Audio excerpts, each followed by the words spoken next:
おはようございます。サチョ、ブチョ、カカラチョ、ハンチョ、Jugyo in Madi, Yoroshiku onegaishimasu. Sasaki desu. Paito, Japan! Hello po, good morning po sa inyong lahat. Ako po si Sasaki po sa Japan po ito. Oras na lang po. Ngayon, pinapaspasan ko po. Pasensya na po kayo, explain ko po sa inyo bakit po may 1 oras, 2 oras.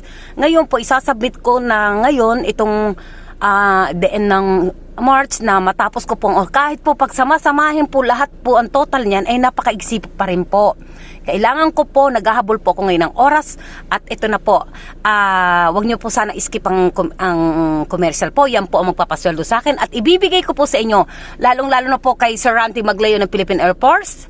Ay sulot po sir, pasensya na po kayo dahil busy po ako sa work ko. At sa iyong friend na si Technical Sergeant Roberto Unte at Technical Sergeant Dulpo po at sa aking expo na si Mervin at sa aking pong lab na si Tato. Saka ko na po siya ipoprofile pag ready na po kami at may inaasikaso lang din po kami dalawa. Sa inyo po, sana po sa araw-araw ay nasa mabuti po kayong kalagayan at wag po tayong bibitaw sa ating mga pangarap. May pangarap po ako para sa inyo, hindi para po sa sarili ko kasi po hindi sa okay naman po ako, maayos po ang aking kalagayan at ang puso ko lang palpak. At sa akin pong pinsan na si Police Major Jerry Abaygar ng Olongapo, Bataan, Paranas, Texas, London, Japan, kung saan po tayo at follow nyo po sana ang aking pinsan na si El Abaygar, ay siya po ang totoong singer po. Mga lahi po namin kasi singer po pati mula po sa father ko, sa aking lola po yan si Pilisa Mahinay Abaygar po, kaso nasa taas po sila, nasa langit na po sila at wala po ako masasabi. Alis na po ako dahil mayroon po akong chichikin sa aking bangko at maraming pong salamat para po sa inyo to at sa Kinlab. Hindi ko hinahangad na magtiwala ka ng lubos-lubusan sa akin sa pag-ibig. Hinahinay po tayo dyan, nagkaintindihan na tayo at nandiyan ka palagi pag umiiyak po ko. Siya po ang daingan ko. Pati po si Junrel Napoles po, kahit ganyan ka, mamaya na kita iin dahil makulit ka.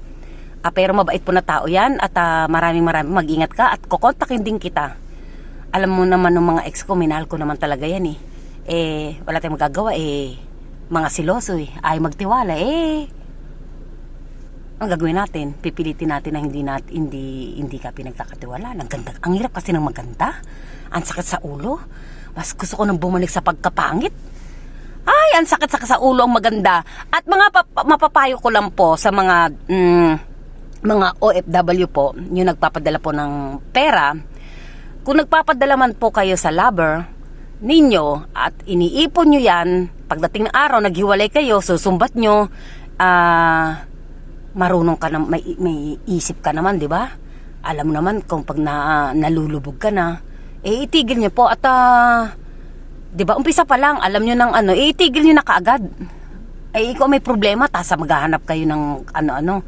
Pero pag yung sa mga malalasong ay hindi na po yung pinapatagal. Kumuha po kayo ng attorney, wag po kayo matakot at may po dyan, may paraan po dyan. Lalo yung mga mabibigat na tinatakot nyo na expose na etc. Hindi nakakatakot, nakakahiyama pero yun, gumawa po kayo ng paraan, i-proper nyo po, kumuha po kayo ng attorney at wag kayong etc. matakot po sa sarili nyo. Wag po yung matatakot. Dapat ilantad, ikatapos yan, mabigat na kaso po yan, yung mga, sabi nga po sa akin, yung mga malalaswang itinatakot kayo, hindi wag kayo matakot sa kanya, siya matakot sa inyo, at may proper po, may batas po tayo, at doon po kayo humingi ng tulong, kasi may nagpapayo po sa akin na hindi po ako teleserye ng mga ganitong bagay.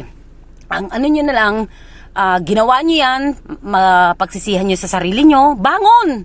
Wala pong masamang bumangon. Palpak ako nga, palpak paano ba yun? Malilate na naman ako. Sige po, alis po tayo at samahan niyo po ako. Ayoko magdaldal.